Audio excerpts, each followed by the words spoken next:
ನಾವು ಯಾರು ಕೂಡ ಆಪರೇಷನ್ ಮಾಡಿಲ್ಲ. ಲೋಕಸಭಾ ಚುನಾವಣೆ ಬಗ್ಗೆ ನಾವು ಚರ್ಚೆ ಮಾಡಿದ್ದೀವಿ ಅಷ್ಟೇ ಅಂತ ಬೆಂಗಳೂರಿನಲ್ಲಿ ಬಿಎಸ್ ಯಡಿಯೂರಪ್ಪ ಹೇಳಿಕೆಯನ್ನು ಕೊಟ್ಟಿದ್ದಾರೆ.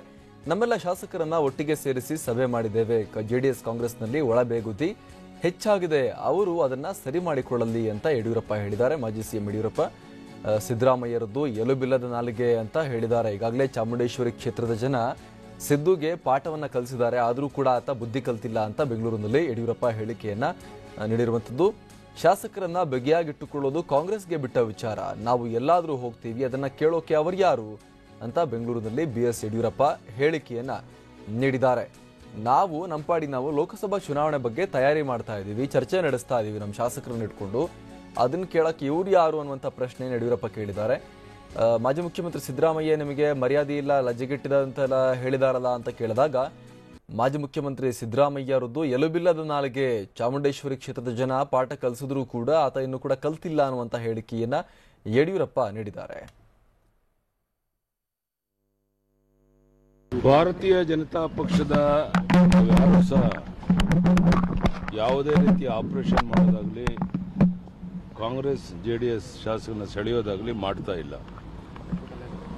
ನಮ್ಮ ಶಾಸಕರನ್ನ ಒಂದು ಕಡೆ ಸೇರಿಸಿ ಮುಂದಿನ ಲೋಕಸಭಾ ಚುನಾವಣೆ ದೃಷ್ಟಿಯಿಂದ ನಾವೇನು ಮಾಡಬಹುದು ಇದ್ರ ಬಗ್ಗೆ ಕಳೆದ 2-3 ದಿವಸದಿಂದ ಚರ್ಚೆ ಮಾಡ್ತಾ ಇದ್ದೀವಿ. ಇವತ್ತೆಲ್ಲ ವಾಪಸ್ ಬರ್ತಾ ಇದ್ದಾರೆ.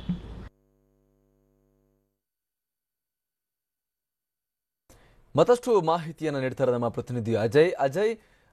ಇಲ್ಲಿ ಯಡಿಯೂರಪ್ಪನವರು ಕೊಟ್ಟಿರುವಂತಹ ಹೇಳಿಕೆ, ನಾವು ನಮ್ಮ ಪಕ್ಷಕ್ಕೆ ಸಂಬಂಧಪಟ್ಟಂತ ಚರ್ಚೆ, ಲೋಕಸಭಾ ಚುನಾವಣೆಗೆ ಸಂಬಂಧಪಟ್ಟಂತ ಚರ್ಚೆ ಅಷ್ಟೇ ಇದು ಅನ್ನುವಂತ ಹೇಳಿಕೆಯನ್ನ ಕೊಟ್ಟಿದ್ದಾರೆ.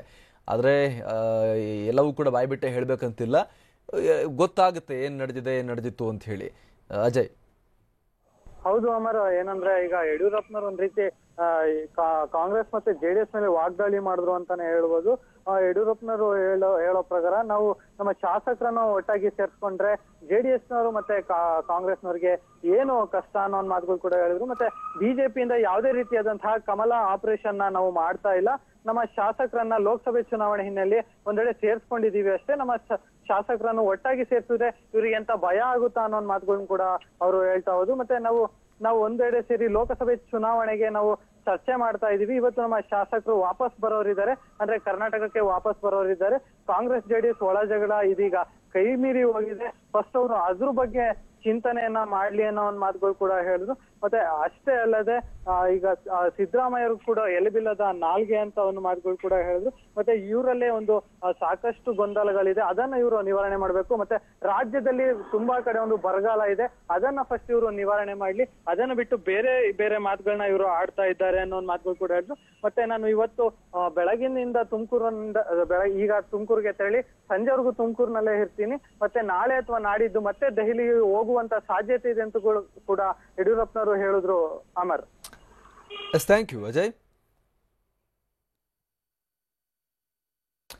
ಇದು ಯಡಿಯೂರಪ್ಪನವರು ಕೊಟ್ಟಿರುವಂತಹ ಹೇಳಿಕೆ. ನಾವು ಆಪರೇಷನ್ ಕಮಲವನ್ನ ಮಾಡಿಲ್ಲ, ಅವರು ಮೊದಲು ಅವ್ರ ಗೂಡನ್ನ ಸರಿಯಾಗಿ ಇಟ್ಕೊಳ್ಳೋದನ್ನ ಕಲೀಲಿ, ನಮ್ಮ ಶಾಸಕರೊಟ್ಟಿಗೆ ನಾವೆಲ್ಲಾದ್ರೂ ಇದ್ರೆ ಇವ್ರಿಗೇನ್ ಸಮಸ್ಯೆ ಅದನ್ನು ಕೇಳಕ್ ಇವ್ರು ಯಾರು, ಮೊದಲು ಅವರ ಶಾಸಕರನ್ನ ವದ್ರ ಮಾಡಿ ಇಟ್ಕೊಳ್ಳಿ, ಅವ್ರ ಸಮಸ್ಯೆ ಇರೋದು ಅವ್ರ ಹತ್ರ, ಅವರ ಸರ್ಕಾರದಲ್ಲಿ ಸಮಸ್ಯೆ ಇದೆ, ಅದಕ್ಕೆ ನಮ್ಮನ್ನ ಯಾಕೆ ಬ್ಲೇಮ್ ಮಾಡ್ತಾರೆ ಅನ್ನುವಂಥ ಒಂದು ಹೇಳಿಕೆಯನ್ನ ಯಡಿಯೂರಪ್ಪ ನೀಡಿದ್ದಾರೆ. ಅಂದ್ರೆ ಯಾವುದೇ ರೀತಿಯಲ್ಲೂ ಕೂಡ ಆಪರೇಷನ್ ಕಮಲದ ವಿಚಾರವನ್ನ ಒಪ್ಪಿಕೊಳ್ಳೋಕೆ ಅವರು ತಯಾರಿಲ್ಲ.